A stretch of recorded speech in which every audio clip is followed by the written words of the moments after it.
आते हो। नमस्कार साथियों, राजधानी ग्रुप ऑफ कॉलेजेस के चैनल पे आप सभी का स्वागत है। मैं राकेश यादव। आज अपन पढ़ेंगे जीएनएम नर्सिंग फर्स्ट ईयर का एक अपना क्वेश्चन पेपर सॉल्व करवाएंगे। किसका? फंडामेंटल ऑफ नर्सिंग का एक क्वेश्चन पेपर है, उसको अपन क्या करेंगे? सॉल्व करेंगे। उसके साथ में आपको बताना चाहता हूँ, अपना एक ऐप है मेडिकल क्लासेज के नाम पे।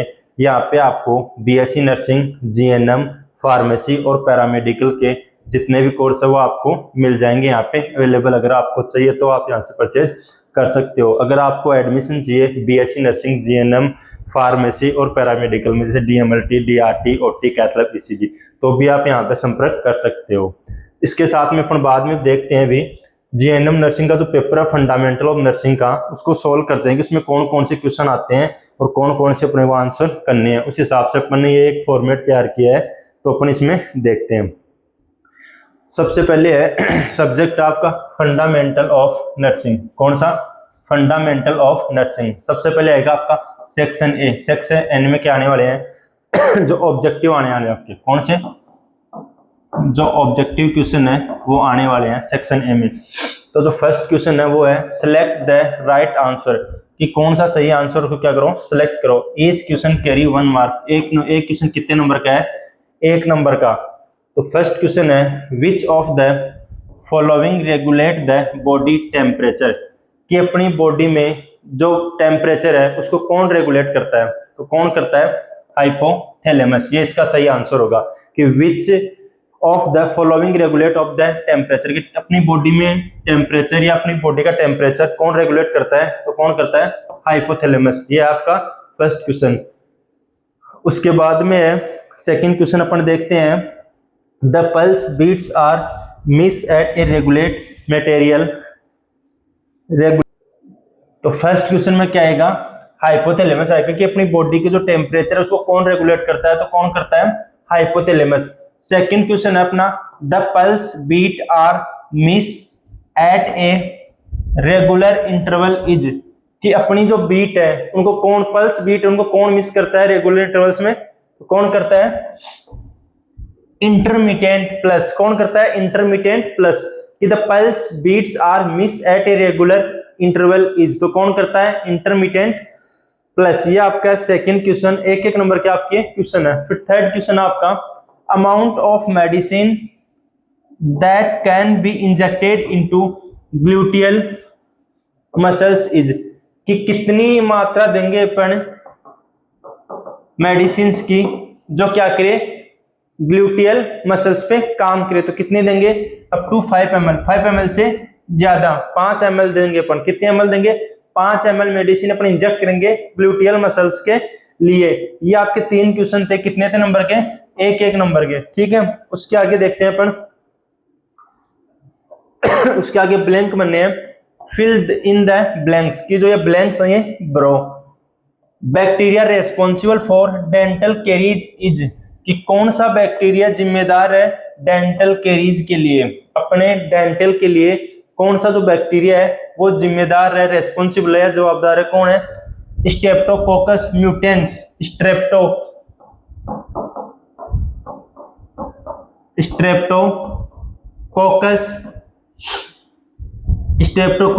Mutans, MUTANS। कौन है? स्ट्रेप्टोकोकस म्यूटेंस एक बैक्टीरिया है जो अपने डेंटल कैरीज के लिए क्या है? रेस्पॉन्सिबल है। ठीक है, उसके आगे वाला क्वेश्चन है the scale used to assess the level of consciousness is called, कि ऐसा कौन सा स्केल अपन काम में लेते हैं जो लेवल बताता है किसका? कॉन्शियसनेस का। तो कौन सा स्केल है?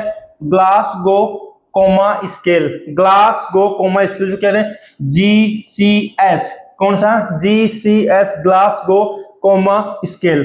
ठीक है, फिर आगे थर्ड है the grading on the clinical thermometer are from the, कि जो क्लिनिकल थर्मामीटर है उसकी जो ग्रेडिंग वो कितनी होती है?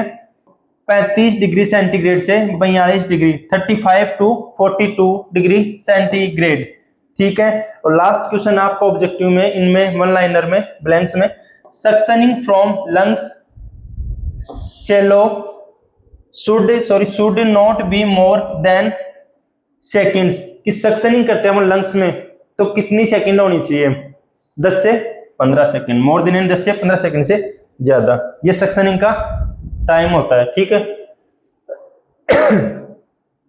उसके आगे है थर्ड क्वेश्चन आपका, ये भी एक नंबर के है।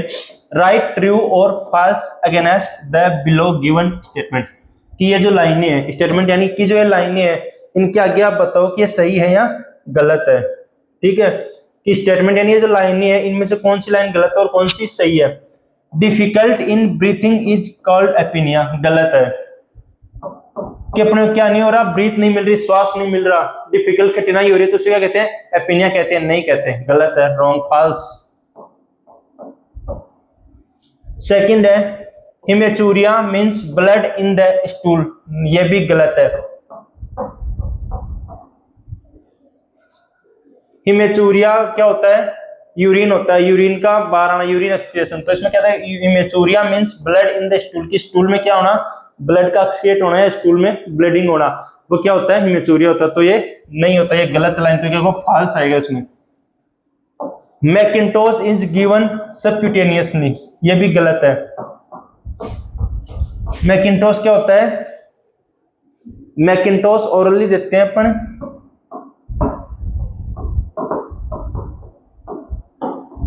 ये एक लैरिंगोस्कोप का टाइप है जो अपन इंट्यूबेट करने के लिए माउथ में डाले काम में लेते हैं। तो ये भी लाइन क्या है? गलत है, फॉल्स। डिफिकल्ट और laboured breathing is known as dyspnoea, ये लाइन सही है, तो ये आ जाएगा इसमें ट्रू, TRUE, इसमें आ जाएगा ट्रू। कि ये जो तीन लाइनें हैं, ये क्या है? फॉल्स में आएगी, और ये लाइन किस में आएगी? ट्रू में आएगी। ठीक है, ये तीन लाइन किस में आएगी? फॉल्स में आएगी, और ये एक लाइन किस में आएगी? ट्रू में आएगी। आगे वाला क्वेश्चन अपन देखते हैं। आगे वाला क्वेश्चन है मैच द फॉलोइंग, कि इनको क्या करना है? ए है और बी है, दोनों साइड क्या है? दो पार्ट, इनको क्या करना है?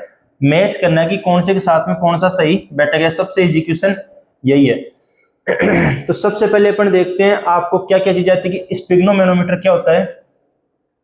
अब स्पिग्नोमेनोमीटर क्या होता है? एक डिवाइस, एक यंत्र है, मेडिकल एक इंस्ट्रूमेंट है, जो किसमें काम लेते हैं? हेड इंजरी में लेते हैं क्या? नहीं लेते। गैस्ट्रिक लीवेज में नहीं लेते, अस्थमा में नहीं लेते, तो किस में लेंगे? स्पिग्नोमेनोमीटर काम में लेके ब्लड प्रेशर में। ठीक है, स्पिग्नोमेनोमीटर क्या बताती है? बीपी को बताती है, ब्लड प्रेशर को बताती है कि ब्लड प्रेशर डाउन है, ज्यादा है, हाई है, लो है, क्या है, ये किससे पता है? स्पिग्नोमेनोमीटर से। सेकंड है आइस कैप, भाई कैप होती है, तो कैप किस में काम में लेंगे? गैस्ट्रिक लीवेज, अस्थमा नहीं, किसमें? हेड इंजरी में। अगर अपने को हेड में कोई इंजरी हो जाए, सर में चोट लगाए, तो क्या काम में लेंगे? Ice cap. ठीक है। राइल्स ट्यूब आपको पता है, राइल्स ट्यूब क्या होते हैं? क्या होती है राइल्स ट्यूब?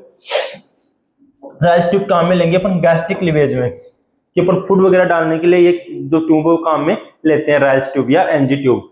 नाक में लगाते हैं, जिससे क्या होता है? लिक्विड में अपन कहते हैं फूड देते हैं, वो होती है राइल्स ट्यूब। फोलियर पोजीशन अस्थमा में। तो ये हो गया आपका करेक्ट। स्पिग्नोमेनोमीटर क्या काम में आता है? बीपी को नापने का इंस्ट्रूमेंट है। हेड इंजरी में क्या काम में आता है? Ice cap. और गैस्ट्रिक लीवेज में क्या काम आता है? Ryle's tube. और फोलियर पोजीशन अस्थमा। तो ये आपका हो गया मिक्स, इनका मैच हो गया। ठीक है, आगे वाला क्वेश्चन है, ये आपका था सेक्शन ए, सबसे इजी, आराम से कर लोगे। फिर है सेक्शन बी। तो सेक्शन बी में क्या है? शॉर्ट क्वेश्चन है। एम में क्या थे? ऑब्जेक्टिव थे, ब्लैंक थे, ब्लैंक बनने थे, और ट्रू फॉल्स का था, स्टेटमेंट देना था, एक ट्रू फॉल्स का था, यही थे। खाली लिखना तो कुछ नहीं है, ओनली टिक लगाने हैं। फिर है शॉर्ट आंसर क्वेश्चंस, की जो क्वेश्चंस है उनके आप शॉर्ट में आंसर दो। क्वेश्चन 5 है, what is physiology physical examination, list the purpose of physical examination. की जो फिजिकल एग्जामिनेशन है, कि अपनी बॉडी में देख के अपने को क्या क्या चीजें पता चले, जैसे वाइटल साइन हो गए, जैसे वाइटल साइन हो गए, क्या है? फिजिकल एग्जामिनेशन है, इनके बारे में बताना है, और कौन कौन सी फिजिकल एग्जामिनेशन है उनके बारे में समझाओ। ठीक है, 2 नंबर का ये और 4 नंबर का ये, 2 + 4 है ना। आगे वाला क्वेश्चन है, briefing on record and report. इसका मतलब ये है कि एक तो होता है जो अपन लिखा पट्टी करते हैं, लिख के किसी फाइल्स में जो रिटर्न होता है, मतलब लिखा हुआ होता है, वो अपन क्या करते हैं? तैयार रखते हैं लिखते हुए, तो क्या होता है? रिकॉर्ड। रिपोर्ट क्या होता है? इसमें दोनों होती है, रिटन और स्पीकिंग बताना ही पड़ता है और लिखना ही पड़ता है, वो दोनों किसमें आती है, रिपोर्ट्स में आती है। और जो लिखावट है वो क्या होती है, रिकॉर्ड होती है, जो हॉस्पिटलों में चलता है, जिसमें क्या है कि रिकॉर्ड और रिपोर्ट में क्या डिफरेंस है बताओ, ये भी अपन बताएंगे। फिर आगे पेशेंट का क्वेश्चन है कि राइट शॉर्ट नोट ऑन, कि शॉर्ट नोट लिखो इनके बारे में, 3-3 नंबर के हैं। केयर ऑफ अनकॉन्शियस पेशेंट, कि अनकॉन्शियस पेशेंट की आप कैसे केयर करोगे, कैसे आप देखभाल करोगे, उसे बताना है। फिर है सीपीआर, कार्डियो पल्मोनरी रिसक्सिटेशन, के सीपीआर आप कैसे दोगे, एबीसी ये था, पहले सीएबी है, तो कैसे देखो, क्या करोगे, पूरी प्रोसीजर बताओ, ये अपन बताएंगे। उसके आगे वाला क्वेश्चन है right about responsibilities of nurse in collection of urine and blood specimen, कि अगर ब्लड का और यूरिन का अपने को सैंपल लेना है, किसी नर्स को कलेक्ट करना है इनको, तो क्या क्या उसकी रेस्पॉन्सिबिलिटीज है उनको बताओ। भाई किसी हॉस्पिटल में जो भी नर्स है उसकी क्या क्या रेस्पॉन्सिबिलिटीज है कि ब्लड और यूरिन को कलेक्ट करे, तो उसको क्या क्या करना पड़ेगा, क्या क्या प्रोसीजर उसके द्वारा की जाएगी, ये चीजें बतानी है। Define hot and cold application, hot और कोल्ड एप्लीकेशन के बारे में समझाओ। Differentiate the hot and cold application, और दोनों के बीच में क्या बताओ, अंतर बताओ, कि हॉट और कोल्ड एप्लीकेशन क्या है और दोनों के बीच में क्या बताओ, अंतर बताओ। डिफरेंस यानी अंतर लिखना है दोनों में कि क्या अंतर है। लास्ट क्वेश्चन आपका रहेगा write down the principle of first aid, first aid के क्या प्रिंसिपल है वो आपको बताने हैं। 10 क्वेश्चन आपके बनाए हुए, लास्ट क्वेश्चन है फर्स्ट एड का। फिर है section C answer, section C के आंसर। सेक्शन ए और एक सेक्शन बी अपन ने क्या कर लिया, पढ़ लिए क्वेश्चंस, ए तो अपन ने सोल्व भी कर लिया, बी के क्वेश्चन पढ़ लिया, अब सी के क्वेश्चंस पढ़ने हैं। ये क्या है, लॉन्ग आंसर है कि व्हाट इज बैड श्योर, कि बैड श्योर क्या है। How a nurse can prevent bad sure, एक नर्स कैसे अपने को बैड श्योर से बचा सकती है, प्रिवेंट कर सकती है। What is role and responsibility of nurse during care of a patient suffering from a bedsore, कि अगर कोई पेशेंट है जो क्या कर रहा है, बैड श्योर से जूझ रहा है, लड़ रहा है या प्रताड़ित है, तो उसके लिए एक नर्स की क्या क्या रेस्पॉन्सिबिलिटीज है और वो क्या क्या रोल निभा सकती है उसमें, इस चीजों को बताना है। बैड श्योर 2 नंबर का है, 3 नंबर का क्या है, प्रिवेंट बैड श्योर, और 10 नंबर का क्या है, रेस्पॉन्सिबिलिटीज और सफरिंग फ्रॉम ये पेशेंट नर्स रोल रही है। ठीक है, फिर आगे है, आगे वाला क्वेश्चन है डिफाइन असेसमेंट, असेसमेंट को समझाओ। सेकंड है list the type and purpose of assessment, assessment का क्या तो उद्देश्य है और कौन कौन से असेसमेंट के टाइप है उसकी एक लिस्ट बनाओ। ठीक है, लास्ट क्वेश्चन है describe the various activities of assessment with suitable examples, वही है असेसमेंट के सुटेबल एग्जांपल्स थे। ये जो पूरा क्वेश्चन है वो किसका है, असेसमेंट का ही है। पहले ये बोल दिया कि असेसमेंट क्या है, फिर पूछा कि असेसमेंट के कौन से टाइप है, फिर इसने पूछ लिया कि क्या क्या पर्पज है, क्या उद्देश्य है असेसमेंट के, फिर पूछा है कि कौन कौन सी एक्टिविटीज है, उसके सुटेबल एग्जांपल्स दो असेसमेंट के। तो इसमें अपने को पूरा असेसमेंट समझाना है। ये अपना है लास्ट क्वेश्चन और सेक्शन सी का भी लास्ट। डिफाइन इनेमा, इनेमा क्या है, what are the purpose of giving enema, enema देने की क्या उद्देश्य है। Enlist the type of enema and explain the procedure of cleansing enema, explain करो पूरी प्रोसीजर को, समझाओ कि क्लेंसिंग इनेमा कैसे करते हैं, क्या क्या प्रोसीजर में होता है, पूरा अपने को बताना। ये अपने थे क्वेश्चन। पार्ट सेक्शन ए था, इसके आंसर मैंने आपको वहीं बता दिए थे, फिर भी देख लो। फर्स्ट में हाइपोथैलेमस बताया था, सेकंड में इंटरमीडिएट प्लस था, अप टू 5 ml बताए थे, स्टेप्टोस म्यूटेंस था, ग्लास ग्लोकोनेमा जीसीएस था 35 डिग्री सेंटीग्रेड से 42, ये बता दिया। 10 से 15 सेकंड ये आपको बता दिया था उसी टाइम। ये ट्रू फॉल्स वाले सारे मैंने समझा दिए थे, ये मैंने आपको उसी टाइम सोल्व करा दिया था कि स्पोक्नोमीटर ब्लड प्रेशर का पता लगाता है, आइस के फ्लैट इंजरी में काम आता है, राइस ट्यूब है वो गैस्ट्रिक लीकेज में काम आता है, और फोलियर पोजीशन अस्थमा में। ये तो सेक्शन ए आपका मैंने सोल्व करवा दिया था। अपन देखते हैं अब सेक्शन बी। सबसे पहले देखते हैं फिजिकल एग्जामिनेशन। सबसे पहला अपना क्वेश्चन है फिजिकल एग्जामिनेशन का। Physical examination is defined as a complete assessment of a patient physical and mental status. Physical examination एक पेशेंट की कंप्लीट चीजों को बताती है। किस किस की? पेशेंट की, कि उसके फिजिकल के बारे में और उसकी मेंटलिटी के बारे में, दोनों स्टेटस का पता बताती है। फिजिकल एग्जामिनेशन के बारे में अपन ये बता सकते हैं कि फिजिकल एग्जामिनेशन वो चीज है जो पेशेंट की फिजिकल और मेंटलिटी दोनों स्टेटस का पता लगाती है। वो क्या होती है? फिजिकल एग्जामिनेशन होती है।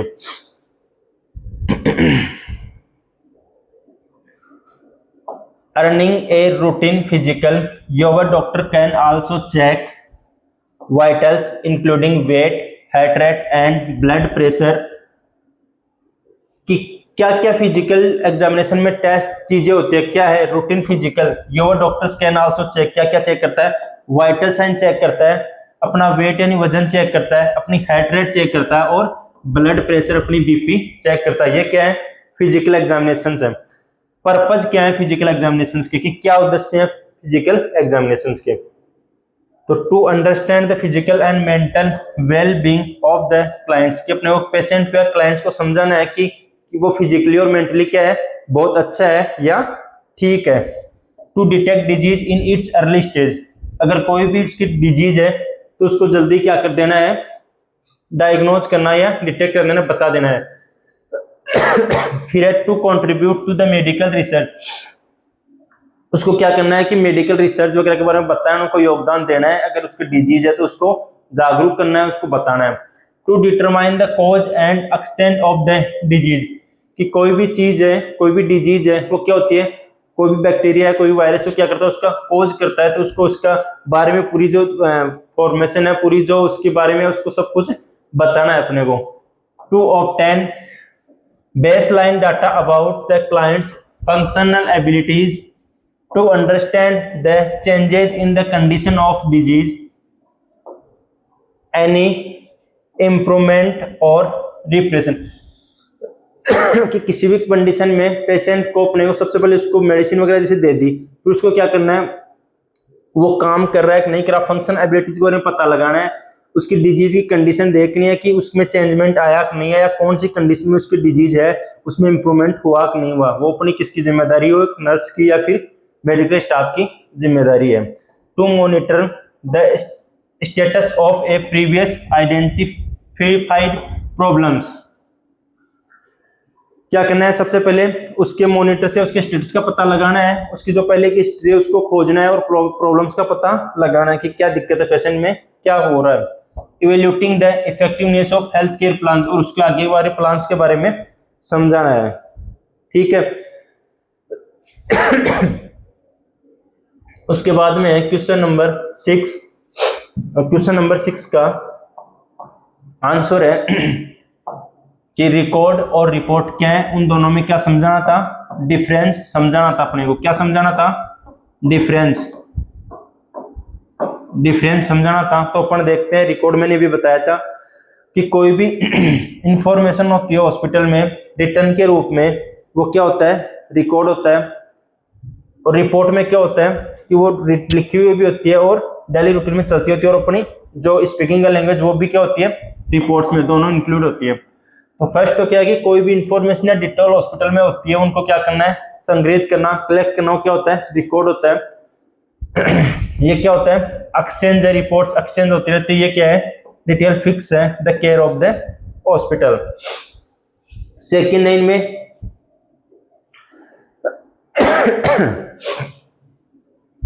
ये रिपोर्ट मैंने बताई थी कि रिटर्न और ओरली दोनों होती है।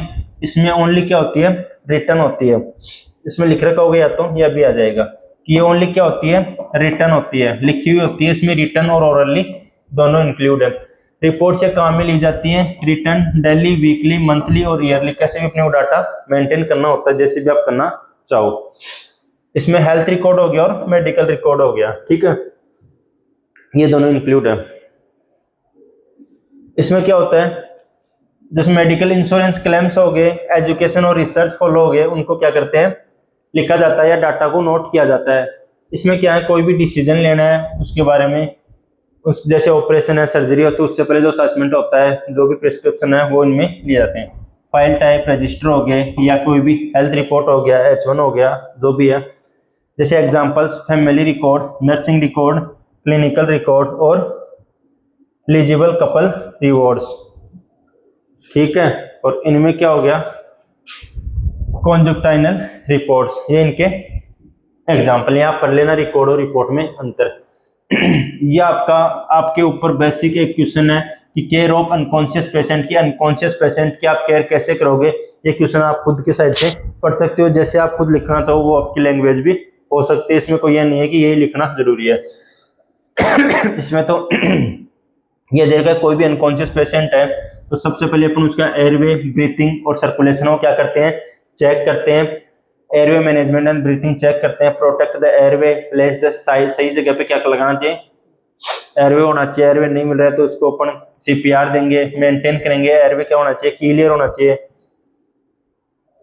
वाइटल साइन चेक करेंगे, देख लो ये देख रहे ना, blood pressure, pulse rate, SpO2 यानी ऑक्सीजन सेचुरेशन, ये क्या करेंगे अपन चेक करेंगे मॉनिटर में कि बॉडी में जो है कंप्लीटली सही तरीके से कंप्लीट आ रहे हैं या नहीं आ रहे। Maintain intravenous access of fluid and medications to manage circulation, circulation को क्या करना है, मैनेज करना है। फिर स्किन एंड मोबिलिटी कि अपनी क्या क्या रेस्पॉन्सिबिलिटीज है, क्या क्या रिपोजिशन पेशेंट को एवरी 2 घंटे में कैसे बचाना है प्रेशर से, अल्सर हो गया या कॉन्ट्रास्ट है, प्रिवेंटिंग है कॉम्प्लिकेशन है, ये चीजें आप पढ़ लेना। साइन और सिम्टम्स वगैरह आप यहाँ से देख लेना।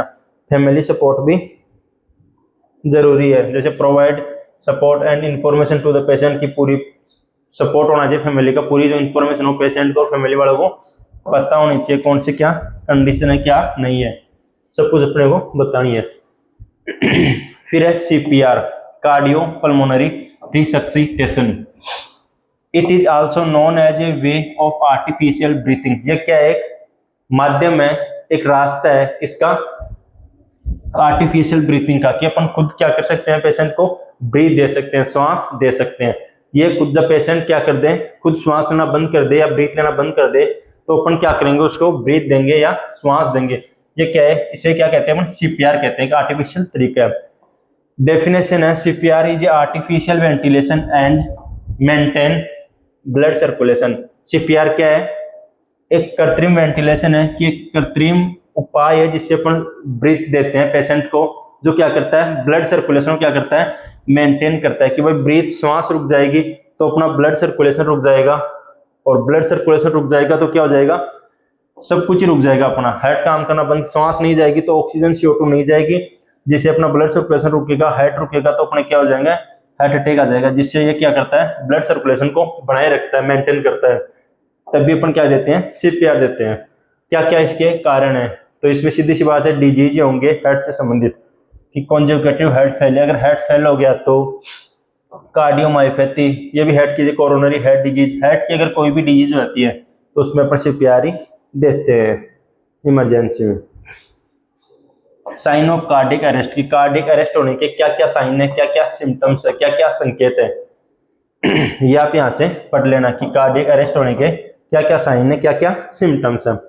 Mainly CPR consist of 6 main parts, की जो CPR है वो मुख्यतः 6 भागों से मिलकर बना हुआ है, या 6 पार्टों से, 6 भागों से मिलकर बना हुआ है CPR। तो कौन कौन से हैं वो 6 भाग।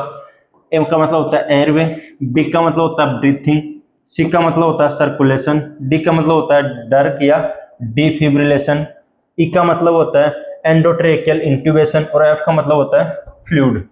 ये जो 6 चीजें हैं यही मोस्ट है, या इन 6 ही चीजों से मिलकर बना हुआ है कौन, CPR, कार्डियो पल्मोनरी रिसक्सिटेशन। किससे, ए का मतलब एयरवे होता है, B से ब्रीथिंग, C का सर्कुलेशन, D का ड्रग या डिफिब्रिलेशन, E का मतलब होता है एंडोट्रेकियल इंट्यूबेशन, और F का मतलब होता है फ्लूइड। ठीक है,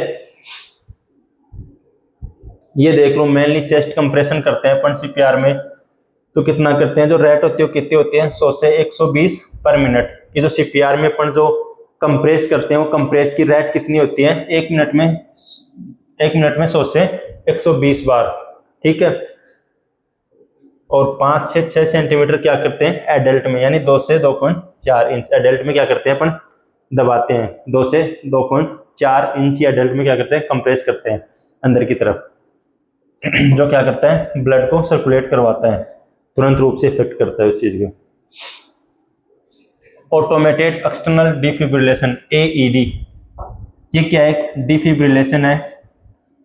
automated external defibrillation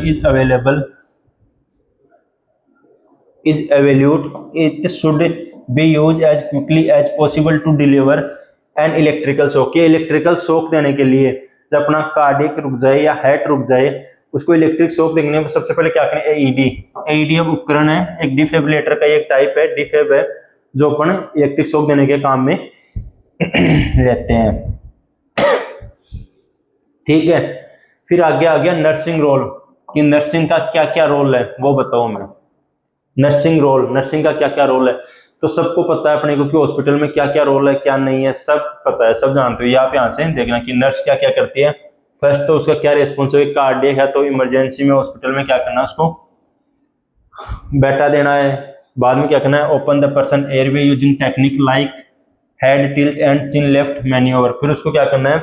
airway clear करवा देना और उसको हेड टिल और चिन लिफ्ट जो व्यवस्था है, मतलब ऐसे ऊपर सर को जैसे ऊपर और ठोडी को नीचे, एयरवे क्लीन करके और उसको पोजीशन रेडी कर देनी है।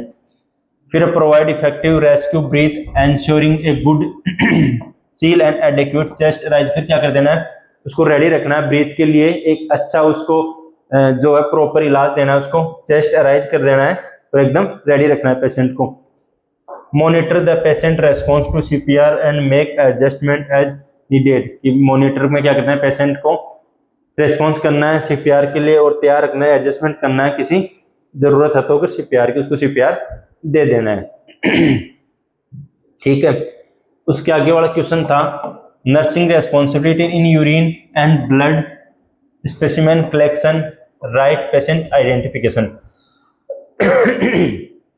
कि जो नर्सिंग ऑफिसर है, नर्सिंग स्टाफ है, उसकी क्या क्या रेस्पॉन्सिबिलिटीज हैं जब यूरिन और ब्लड को कलेक्ट करते हैं। तो यूरिन में तो आप, ब्लड में तो आपको पता है एक फॉर्मल सी क्या है प्रोसीजर है कि सबसे पहले अपने को क्या लेना है? पेशेंट को जो पूरी प्रोसीजर है वो अपने को बता देनी है कि मैं ये जो प्रोसीजर करने जा रहा हूँ। फिर आपको सबसे पहले जो उसका हैंड है उस किस पे रख देनी है? टेबल पर रख देना है। फिर उसके बाद में क्या करना है? स्प्रीड से या गोज पीस से जो ये आपकी साइट है उसको क्या कर देना है? क्लीन करना है। उसके बाद में आपने देखना है का मोस्ट प्रोमिनेंट वेन, कि सबसे अच्छी वेन कौन सी है जिसमें से अपने को ब्लड मिल जाए। फिर क्या करवाना है? टोर्निकेट बांध देना है और एक हाथ से अपने को 45 जो भी एंगल है उससे क्या करना है? जो निडल है, जो सिरिंज है, उसको अंदर डाल देनी है और जितना अपने को ब्लड चाहिए जिस टेस्ट के लिए उतना निकाल लेना है और वहां पे कॉटन लगा के वापस क्या कर देना है? उसको टोर्निकेट को खोल देना है। ये प्रोसीजर है ब्लड के लिए। तो ये आप लिख सकते हो कि जैसे अपने को पेशेंट को सब पहले बताना है कि ये अपन टेस्ट लेंगे तो इतना ब्लड चाहिएगा, ये करेंगे, बताएंगे, तो साफ करेंगे साइट को, टोर्निकेट कहाँ मिलेंगे, मोस्ट प्रोमिनेंट का वेन का अपन यूज में लेंगे, जिसे ब्लड निकाल लेंगे, आराम से अपने निकालेंगे, पेशेंट को बैठा के पूरी प्रोसीजर समझाएंगे ये ब्लड का है। तो इसमें देख लो क्या क्या दे रखा है। तो फर्स्ट तो क्या करें? नर्स रेस्पॉन्सिबिलिटी है कि उसका वेट है पेशेंट का, वो बताए कि कितना वेट है, लास्ट टाइम पेशेंट ने ID नंबर क्या है, बेड नंबर क्या है, और उसकी पूरी जो डायग्नोसिस वो बताए, लास्ट टाइम पेशेंट ने वो कब ब्लड डोनेट किया था या कब टेस्ट वगैरह करवाए थे, जो भी चीजें वो पूरी कलेक्ट करेगी सबसे पहले। फिर पेशेंट प्रिपरेशन, यानी पेशेंट को तैयार करेगी कि वो पेशेंट कंफर्ट होना चाहिए, अच्छी तरीके से तैयार होना चाहिए। पर्पज है, उसका उद्देश्य है कि पूरी प्रोसीजर करनी है, पेशेंट को समझाना है, हाथ वगैरह अच्छी तरीके से धो लेना है, अच्छी सफाई रखनी है। फिर करेक्ट कलेक्शन टेक्निक, कि यूरिन का करेक्ट कलेक्शन कैसे करेंगे। तो क्या करेंगे? For a mid stream clean catch specimen the patient should start urination then pass the urine into the sterile container. कि सबसे पहले क्या करना है? पेशेंट को जो फर्स्ट टाइम यूरिन है वो क्या कर देना है? आउट कर देना। उसके बाद में जो यूरिन है वो एक साफ सुथरे कंटेनर में, अच्छा जो सैंपल है उसको क्या कर लेना है? कलेक्ट कर लेना है एक स्टेराइल कंटेनर में, उसको कलेक्ट कर लेना। फर्स्ट जो यूरिन आएगा उसको अपने कलेक्ट नहीं करना है, जो बाद वाला यूरिन है उसको एक अच्छा सा कंटेनर लेना है स्टेराइल साफ सुथरा, उसको उसमें कलेक्ट कर लेना है।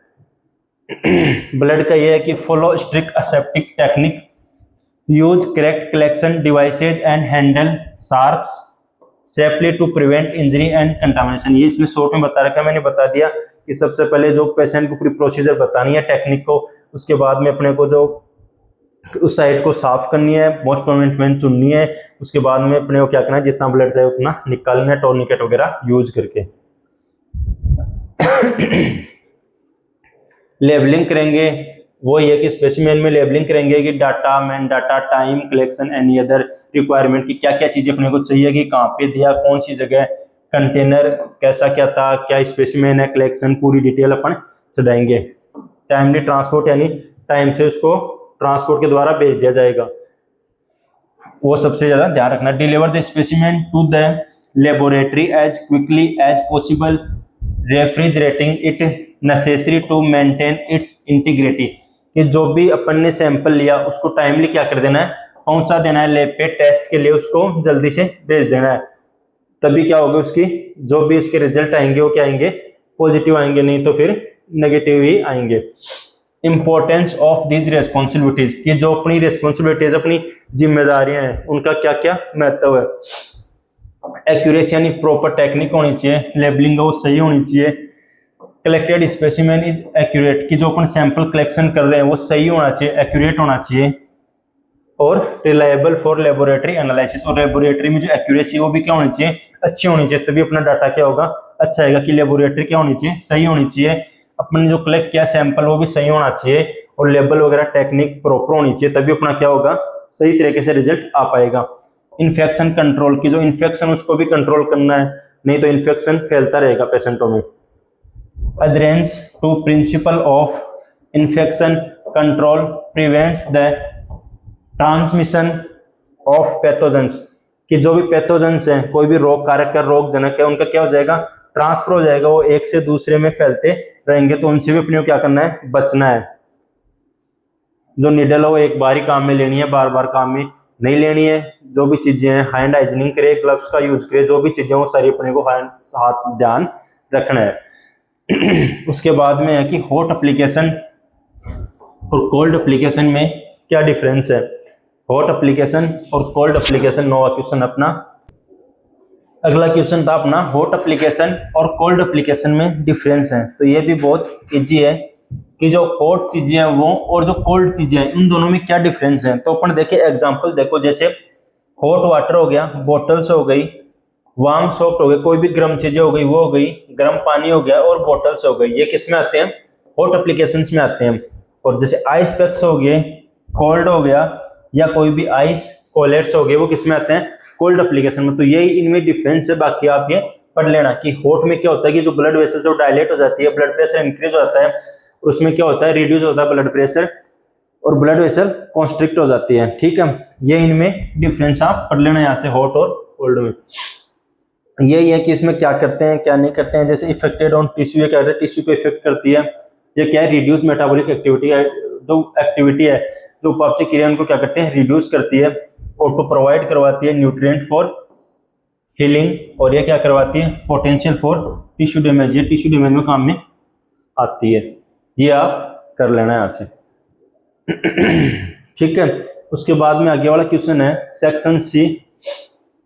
सेक्शन सी में अपने दो सेक्शन कंप्लीट हो गए, सेक्शन ए और सेक्शन बी। अब अपन देखते हैं section C.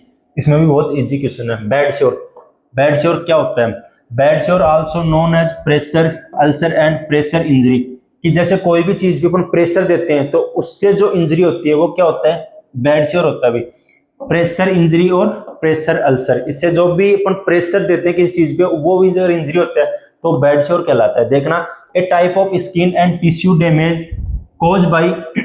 caused by prolonged pressure on a specific area of the body, कि अपने शरीर में कोई भी विशिष्ट एरिया पे या विशेष जगह पे अपन जैसे प्रेशर दे रहे हैं, प्रोलॉन्ग यानी लंबे समय तक कोई प्रेशर दे रहे हैं, दबाव दे रहे हैं, तो जो अपनी स्किन है वो या फिर टिश्यू क्या हो जाते हैं, डैमेज हो जाते हैं। किसके कारण, लंबे समय तक जो प्रेशर पड़ रहा है उसके कारण। तो वही क्या होता है, बेड श्योर होता है, कि अपनी बॉडी में स्किन है एक तो वो, और जो टिश्यू है उन पे अपन लंबे समय तक क्या देते हैं, प्रेशर देते हैं, तो उसके कारण एक विशेष जगह पे प्रेशर देते हैं बॉडी के किसी पार्ट पे, तो उससे क्या हो जाता है, डैमेज हो जाते हैं, उससे क्या कहते हैं, बेड श्योर कहते हैं। ठीक है, ये आप यहां से पढ़ लेना कि nurse role of preventive bedsore, कि बेड श्योर में बचाने के लिए, प्रिवेंट करने के लिए, बचाव के लिए जो नर्स है उसका क्या क्या रोल होता है। तो ये चीजें यहाँ से अपने को पता चल जाएगी कि भाई जो भी अपने को उनको क्या करेगा, एक रोल प्ले करता है, मेन रोल होता है किसका, नर्सिंग का। इन नर्स का क्या होता है, कई रोल होते हैं, काफी इंपॉर्टेंट रोल होते हैं जैसे रेगुलर स्किल असेसमेंट, उनको बताना कि स्किन के ऊपर प्रेशर पड़ रहा है तो उनको बताना कि भाई क्यों पड़ रहा है, क्या है। रिस्क असेसमेंट टूल्स हो गया, रिपोजिशनिंग, वेरी 1 to 2 होवर हो गए, यूज स्पेसिफिक मैटर्स असेसमेंट, कस्निंग, जैसे भी अपने भाई अगर कोई भी डैमेज होगा कई पार्ट तो अपने क्या होगा, पेन होगा, तो उसमें अपने को नर्स को बताना कि पेन क्यों हो रहा है। अगर अपनी स्किन है तो स्किन पे अगर डैमेज हो रही है तो उस चीज का भी अपने को बताना पड़ेगा कि आपकी स्किन वो डैमेज क्यों हो रही है। जो पिल्लो उसका क्या करना है, यूज कर रहे हैं तो उसका करना है नहीं करना है, वो उसके नुकसान होंगे, फायदे होंगे। जो स्किन हो क्या करना है, क्लीन रखना है और ड्राई रखना है। फ्लूइड को क्या करना है, त्याग देना है, फ्लूइड नहीं पीना है या फिर ग्रहण करना है। जो भी चीजें हैं वो क्या करेंगे, एक नर्स के द्वारा ही बताई जाएगी, जो इसमें सारी बता रखी है कि अल्सर होंगे वो किस प्रेशर से होंगे। ये देख लो, educate a patient as formality the nature of pressure ulcer की, प्रेशर किस अल्सर से होंगे। अगर अपने टिश्यूज पे कोई प्रेशर पड़ रहा है तो उससे कौन सी अल्सर होंगे, क्या फर्क पड़ेगा। कि जो एक नर्स है वो क्या करती है, बहुत सारे रोल निभाती है किसमें, कोई भी पेशेंट पेशेंट जो भी क्या कर रहा हो, जूझ रहा हो किसी बीमारी से, किस जैसे कि बेड से, कोई पेशेंट बेड से जूझ रहा हो तो उसमें जो नर्स है वो काफी जो रोल है वो क्या करती है, भूमिका निभाती है, रोल निभाती है। असेसमेंट एंड प्रिवेंशन, इनके बारे में आप यहाँ से पढ़ लेना, क्या क्या असेसमेंट है, क्या क्या प्रिवेंशन है, क्या क्या रिस्क क्या होंगे क्या नहीं होंगे, मोबिलिटी क्या होगी। वहां से ये कि वाउंड केयर प्रोटोकॉल्स की, अगर कोई घाव है तो उसको कैसे कैसे अपन क्या करेंगे, उसकी केयर करेंगे, उस वाउंड की अपन कैसे केयर करेंगे। यहाँ से आपको पढ़ लेना है कि उसको क्या करना है, हिलाना नहीं है, वाउंड को हिलाना नहीं है, उसमें जो भी डैमेज, कोई भी रिमूव डैमेज और जो डेड टिश्यू उनको निकाल देना है, रिमूव कर देना है, उसको ग्लूकोज से NH से वॉश कर लेना है, ड्रेसिंग करवा लेनी है। ये इसमें लिखा हुआ, ये चीजें आप आराम से पढ़ लेना, बहुत ईजी है। कोई भी जो भी इन्फेक्शन है जैसे पस हो गया, फील हो गया, कोई भी वार्मिंग हो गया तो उनके बारे में अगर है तो उनके बारे में डॉक्टर से सलाह लिया, नर्स को बताया। जैसे न्यूट्रिशन हो गया, क्या क्या चीजें खानी है, हाइड्रेशन हो गया, न्यूट्रिशन में क्या क्या चीजें खानी है क्या नहीं खानी, क्या क्या अपने को करना, ये सारी चीजें आपको इसमें बतानी है। ये आपका कंप्लीट हो गया। उसके आगे वाला क्वेश्चन था असेसमेंट। असेसमेंट का मैंने बताया था कि पूरा जो असेसमेंट है वो आपको इसमें करना है। ये बहुत काफी इजी है, मैंने आपको इसमें पूरा आपको करवा रखा है, 2 से 3 पेज है असेसमेंट का। ये क्वेश्चन आप यहाँ से पूरा पढ़ के जाए, बहुत इजी है, कुछ भी हार्ड नहीं है। फिर ये था फिजिकल एग्जामिनेशन, ये देख लेना। फिजिकल एग्जामिनेशन पहले भी मैंने बताया था कि फिजिकल एग्जामिनेशन जो भी अपने वाइटल साइंस अपन जो भी फिजिकली करते हैं वो क्या होते हैं, फिजिकल एग्जामिनेशंस होते हैं। ठीक है, ये मैंने आपको भी बताई थी। वाइटल साइंस मैंने पीछे भी बताई दी है कि कौन कौन से वाइटल साइंस होते हैं, क्या क्या होते हैं। वही चीजें इसमें असेसमेंट में वापस लिख रखी है, कोई अलग नहीं है। उसके बाद में इनेमा, लास्ट क्वेश्चन है आपका इनेमा।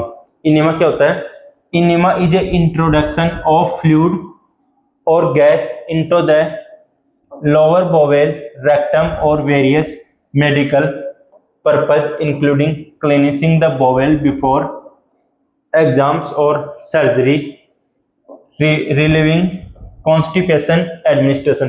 कि कोई भी कॉन्स्टिपेशन है उसको क्या करने के लिए, रिलीज करने के लिए या क्लींसिंग करने के लिए अपन जो भी अपन मेडिसिन काम में लेते हैं वो क्या होता है, इनेमा होता है भाई। वो ये मेडिकेशंस और nutrition and treatment certain condition the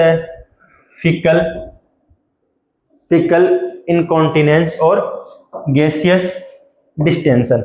कोई भी अपन चीजें अगर अपने ले ली, कोई भी गैस स्टेशन है, कोई भी और है, अपने को क्लेंसिंग है तो करने के लिए अपन क्या लेंगे, इनेमा लेंगे। फिर पर्पज ऑफ इनेमा, की इनेमा का क्या उद्देश्य है। बावेल क्लेंसिंग हो गया कि लार्ज इंटेस्टाइन उसको क्या करना है, इम्प्टी करना है, दे रखा है to empty the large intestine and rectum for medical procedure like colonoscopy और बिफोर सर्जरी। किया तो सर्जरी के द्वारा या कोलोनोस्कोपी के द्वारा, कोई मेडिकल प्रोसीजर के द्वारा रेक्टम को और जो लार्ज इंटेस्टाइन इनको क्या करना, इम्प्टी करना, खाली करना, क्लीन करना होता है बोवेल क्लींसिंग। एक तो ये हो गया। कॉन्स्टिपेशन हो गया कि कोई भी अगर कॉन्स्टिपेशन हो गया है, डिफेक्शन यानी त्याग करना, उसको बाहर निकालना है, तो भी अपन क्या करते हैं, इनेमा काम में लेते हैं, हेल्प लेते हैं। ये सिम्टम्स वगैरह देखते हैं, सिम्टम्स को काम देख के काम में लेते हैं। मेडिकेशन और न्यूट्रिएंट एडमिनिस्ट्रेशन, कोई भी विशेष मेडिसिन हो गई, जैसे कोई सेडेटिव हो गया, कोई फ्लूइड हो गया, वो क्या करते हैं, न्यूट्रिएंट्स डायरेक्टली अपन क्या करते हैं, बॉवल के द्वारा एब्जॉर्प्शन करते हैं, तो उनके लिए भी अपन काम में लेंगे। फिकल इंटीगोनी हो गया, डायग्नोस्टिक प्रिपरेशन हो गई, एनीमिया के टाइप क्या है ये आपको यहाँ से देख लेने कि बेस्ट टाइप ऑफ एनीमिया कौन कौन से हैं, क्लेंसिंग एनीमिया और रिटेंशन एनीमिया, इन दोनों में जो भी डिफरेंस है वो आपको पढ़ लेना है। ये सेलाइन एनीमिया है, ये वाटर बेस्ड एनीमिया है, ये रिटेंशन एनीमिया है, ग्लाइसेरियम एनीमिया है और बिस्कोडाइल एनीमिया, इनमें आपको डिफरेंस पढ़ लेना है, इतना ही, ज़्यादा नहीं है। इनके बारे में आप आपसे पढ़ के जाए। फिर टाइप जो बेरियम एनीमिया और जो सॉर्बिटल एनीमिया, इनमें भी डिफरेंस दे रखा है, ये यहाँ से आप पढ़ के जाए। थैंक यू शायद, थैंक यू दोस्तों, आज की क्लास अपनी कंप्लीट हो गई। जो जीएनएम का अपना नर्सिंग फंडामेंटल का जो भी क्वेश्चन सॉल्यूशन था वो हमने पूरा करवा दिया। उम्मीद करता हूँ समझ में आएगा, बहुत अच्छे तरीके से मैंने बनाया। ठीक है साथियों, थैंक यू।